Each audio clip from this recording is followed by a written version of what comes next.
Hello बच्चों, अगर आप नवोदय की तैयारी कर रहे हो तो आपके लिए ही ये आज का लेक्चर है।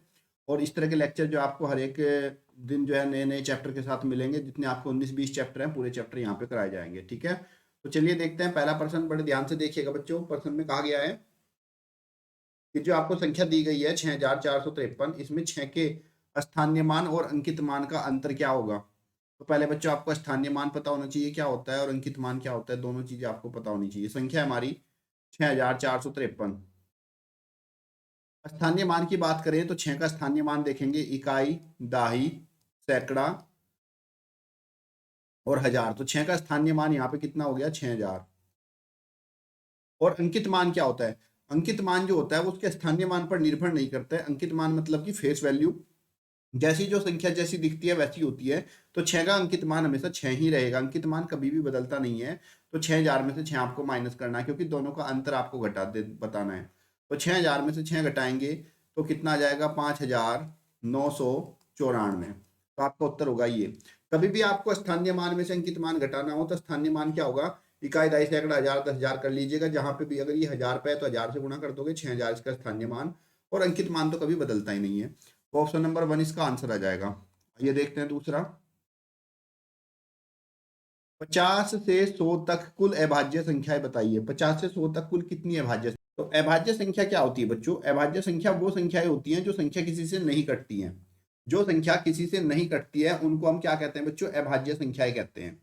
अब देखो 50 से 100 तक के बीच की आपको कुल अभाज्य संख्या बतानी है। तो 50 के आगे जो आपकी अभाज्य संख्या आती है वो आती है 53, फिर आती है आपका 59, और उसके बाद फिर 59 के बाद आती है 61। 61 किसी से नहीं कटता, किसी के पहाड़े में नहीं आता। ना 71 किसी के पहाड़े में आता है, ना ही 73, ना ही 79, और ना ही 83 और 89, और फिर क्या, 97।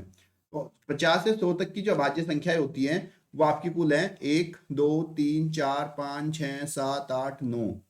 तो टोटल संख्या कितनी आपकी, 9 है। लेकिन आपका ऑप्शन इसमें कहाँ है, 9 ये है तीसरा। तो यहाँ पे कुल अभाज्य संख्या कितनी होंगी आपकी, 9 हो जाएंगी।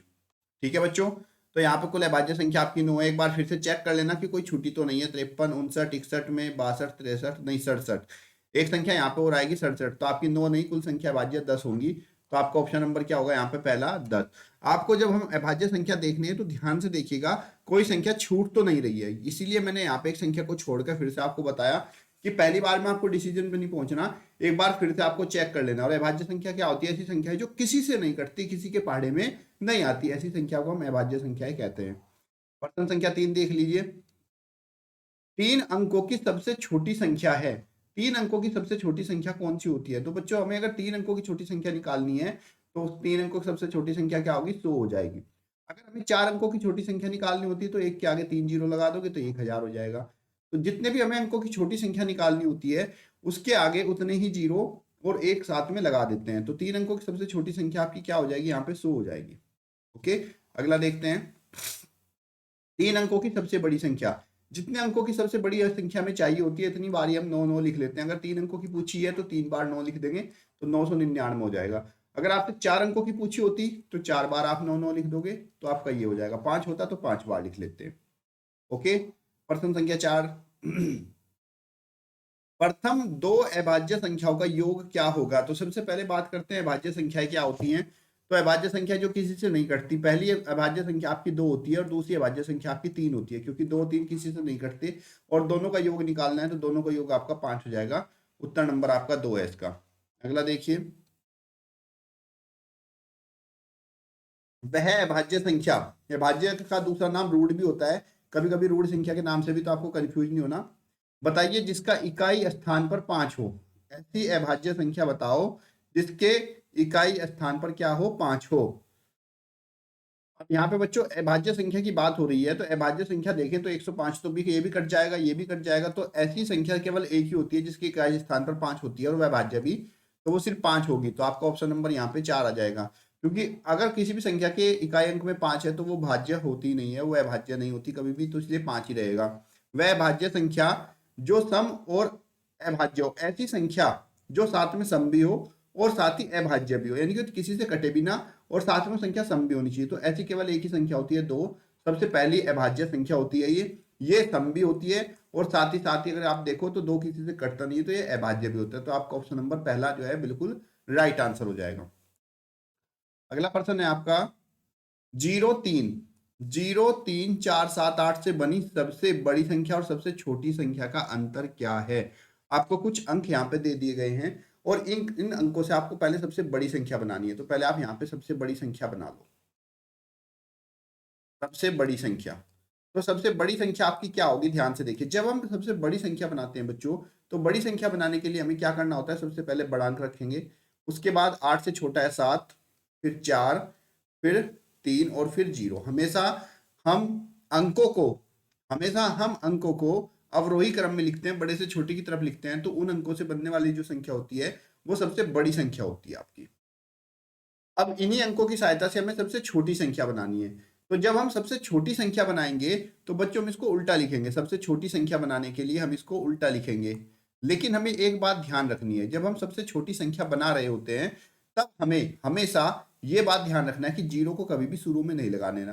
क्योंकि अगर हम जीरो से शुरू में लगा देंगे तो वो आपकी 3 अंकों की संख्या नहीं रहेगी, क्योंकि शुरू वाले जीरो को हम नहीं मानते। तो जीरो ऐसी कंडीशन में हमेशा दूसरे नंबर पर लेना है। तो हमारी सबसे छोटी संख्या हो जाएगी, पहले हम 3 लिखेंगे और जीरो का हमेशा सेकंड पार्ट पर 30478, ये आपका जो है सबसे छोटी संख्या हो जाएगी। और फिर आपसे पूछा इनका अंतर क्या है, तो अंतर यानी कि इनको हम घटा देंगे। 10 में से 8 गया 2, बचे यहाँ पे कितने 12, 12 में से 7 गए 5, यहाँ पे 2 हो गया, यहाँ पे 3 हो गया, तो यहाँ पे 13 में से 4 गया 9, यहाँ पे बचा 6, 6 हम नोट कर लेंगे ऐसे ही, और 8 में से 3 गए 5, तो 5 56,952 आपका सही आंसर होगा, जो कि ऑप्शन नंबर आपका 4 दिया गया। इस तरीके से आप इसका आंसर निकाल दोगे। अगला प्रश्न देखिए, प्रश्न में कहा गया है कि 3 का स्थानीय मान बताओ। 3 का स्थानीय मान क्या होगा। संख्या आपको दी गई है 7 5 8 6 4 3 2 1 5, और हमसे पूछा गया कि 3 का स्थानीय मान। तो 3 सबसे पहले बच्चों उसमें देखो ध्यान से, 3 है कहाँ, 3 तो ये है, कहाँ पर है 3, ये इकाई, दहाई, सैकड़ा और हजार। तो 3 कहाँ पे है, 1000 पे। तो 3 में आप 1000 से गुणा कर दीजिए, वही इसका स्थानीय मान हो जाएगा, जो कि आपका 3000 है। ऑप्शन नंबर आपका पहला हो जाएगा। किसी भी संख्या का आपको स्थानीय मान निकालना है तो पहले उसका स्थान निकालो कि वो इकाई पे है, दहाई पे है, सैकड़ा पे, 1000 पे, 10,000 पे कहाँ है, और फिर उसी से उसमें गुणा कर दो, तो वही उसका स्थानीय मान आ जाएगा। अगला संख्या देखिए, प्रश्न संख्या 10, दो लगातार विषम संख्याओं का अंतर क्या होता है। तो बच्चों कभी भी आपको विषम संख्या देखनी हो, देखो विषम संख्या क्या होती है, जो 2 से नहीं कटती। अगर हम देखें तो पहली विषम संख्या 1 है, दूसरी विषम संख्या हमारी 3 है, तीसरी हमारी 5 है। और अगर हम विषम संख्याओं को आपस में घटाते हैं तो घटाने पर कितना मिलता है, 3 में से 1 गया 2, 5 में से 3 गया 2। तो यानी कि हमेशा हम अगर कोई भी 2 लगातार विषम संख्या घटाएंगे तो उनका अंतर हमेशा हमारा कितना आएगा, 2 आएगा। ये बात आपको ध्यान रखनी है। अगला प्रश्न देखिए, प्रश्न संख्या 11, 28,308, 28,308 में 8 के 2 स्थानीय मानों का अंतर क्या होगा। ये जो 8 हैं इनके जो स्थानीय मान है इनका अंतर क्या है। तो ये आपका इकाई पे है, ये दहाई, सैकड़ा, हजार, ये आपका 1000 पे है। तो इसका स्थानीय मान कितना हो जाएगा आपका 8000, और इसका स्थानीय मान इकाई पे 8 ही रहेगा। और इनका आपको अंतर बताना है, तो 8000 में से आपको क्या करना है बच्चों, 8 घटा देना है। 10 में 60 गए 2, 9 9 7, तो 7,992 इसका आंसर आ जाएगा। Option number 1 is right answer. यानी कि हमें जितने 8 दिए गए थे, इन दोनों 8 के हमें स्थानीय मान निकालने थे और फिर इनको घटा देना था, वही आपका क्या होगा, अंतर हो जाएगा। ठीक है बच्चों, समझ में आ रहे होंगे प्रश्न, कमेंट बॉक्स में बता दीजिएगा। अगर कोई प्रश्न समझ में नहीं आया उसको फिर से समझा देंगे। प्रश्न संख्या 12 देखिए, 30 और 50 के बीच कुल कितनी भाज्य संख्याएं हैं। यहाँ पे ध्यान दीजिएगा, भाज्य पूछा है और 30 और 50 के बीच में पूछा है। जब 30 और 50 के बीच में पूछा है तो 30 को और 50 को हम नहीं गिनेंगे, बाकी जो बीच में संख्याएं आएंगी उन सबको हम गिन लेंगे। तो चलिए देख लेते हैं कितनी संख्या हमारी है जो भाज्य। भाज्य यानी कि जो किसी न किसी पहाड़े से कट जाती है, किसी न किसी पहाड़े में आ जाती है। तो 30 के बाद आता है हमारा 32, 34 और 33, क्योंकि 33 भी 11 के पहाड़े में कट जाता है। 34, 35 भी आता है, 36 भी आता है, 37 किसी के पहाड़े में नहीं आता। फिर उसके बाद 38, 39, 40 भी आ जाता है, 41 नहीं आता, 42, 43 भी किसी के पहाड़े में नहीं आता, 44 आता है। फिर उसके बाद 45 भी कट जाता है 5 से, 46 6 से कट जाएगा, और 47 तो किसी से नहीं कटेगा। फिर उसके बाद 48 आएगा, और फिर 49। तो इतनी संख्याएं हैं जो सारी सारी भाज्य हैं, यानी कि किसी ना किसी पहाड़े में ये आ रही होंगी। जैसे 32 2 से, 33 11 के पहाड़े में। तो 1 2 3 4 5 6 7 8 9 10 11 12 13 14, तो टोटल जो ऐसी कितनी संख्याएं हैं 14 संख्याएं हैं जो 13 और 50 के बीच आती हैं और भाज्य भी है, तो आपका ऑप्शन नंबर यहाँ पे 2 हो जाएगा। अगला देखते हैं प्रश्न संख्या 13। ये बहुत बढ़िया सवाल है। इसमें देखिए, इसमें कहा है आई वी रोमन संख्या लिखी है, उसके ऊपर एक बार लगाया, फिर सी डी आई एक्स ये लिखा हुआ है।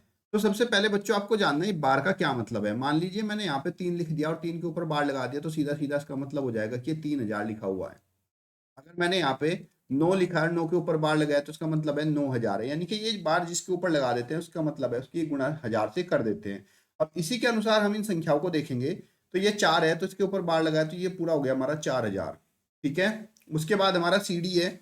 सी डी हम किसको कहते हैं, सी हमारा कितना है, ध्यान से देखिए, और डी कितना, डी होता है 500, और 500 में से 100 इधर आएगा, तो सी डी हम किसको कहेंगे, 400 को। तो 4000 प्लस 400, और ये संख्या हमारी कितनी हो गई, 9। तो उसको हम जोड़ देंगे तो हो जाएगी 4409। तो आपका ऑप्शन हो जाएगा यहाँ से तीसरे वाला। इस बार को आपको ध्यान में रखना है, इस बार का मतलब होता है 1000। अगला सवाल है आपका प्रश्न संख्या 14 कि वह छोटी से छोटी संख्या, वह छोटी से छोटी संख्या कौन सी है जिसे किसी सम संख्या में जोड़ने पर या घटाने पर विषम संख्या प्राप्त होती है। वो छोटी से छोटी संख्या की अगर हम किसी संख्या में जोड़ें या घटाएं, जोड़ने और घटाने पर हमें वो कैसी मिल जाती है, विषम संख्या प्राप्त होती है, हमें बतानी है। तो मान लीजिए बच्चों आपके पास 2 लिखा है, 2 में अगर हम 1 जोड़ दें तो 3 मिलेगा, 2 में 1 घटा दें तो हमें 1 मिलेगा। तो भाई अगर हम किसी भी सम संख्या में, मान ले आपको सम संख्या दूसरी उदाहरण ले सकते हैं, 6 में से 1 गया कितना बचा, 5, 6 में 1 जोड़ा कितना हुआ, 7। तो किसी भी सम संख्या में अगर हम 1 जोड़ते हैं या 1 घटाते हैं तो वो हमेशा विषम बन जाती है। ऐसे अगर ये होता कि विषम में क्या जोड़े तो भी 1 ही जोड़ना पड़ेगा, तो आपका ऑप्शन नंबर इसमें 2 हो जाएगा कि छोटी छोटी संख्या 1 है जिसको हम किसी भी सम संख्या में जोड़ते हैं तो वो क्या बन जाती है, विषम बन जाती है। प्रश्न संख्या 15 देखिए, 10 और 20 के बीच कुल अभाज्य संख्याएं हैं। कुल अभाज्य संख्याएं जो संख्याएं किसी से नहीं कटती हैं। तो 10 के बाद होती है 11, फिर आता है 13, 14 2 से कट जाएंगी, 15 3 से, 16 20, 17, फिर आता है 17 और फिर आता है आपका 19। तो 10 और 20 के बीच संख्या हो गई 1 2 3 4, तो टोटल यहाँ पे 4 संख्या होती है। प्रश्न संख्या 16 देखिएगा। सबसे पहले भी ये सवाल मैंने बताया था भाई, ये इकाई, दहाई, सैकड़ा, हजार, 10,000, तो 4 का स्थानीय मान हो जाएगा 40,000। और अंकित मान क्या होता है, जो संख्या रहती है उसको ऐसी दिखती है, तो ये अंकित मान हो गया। 10 में से 4 गया आपका 6, 9 9 9 और 3, तो 39,996। ये आपका ऑप्शन नंबर 3 हो जाएगा। प्रश्न संख्या 17 देख लेते हैं।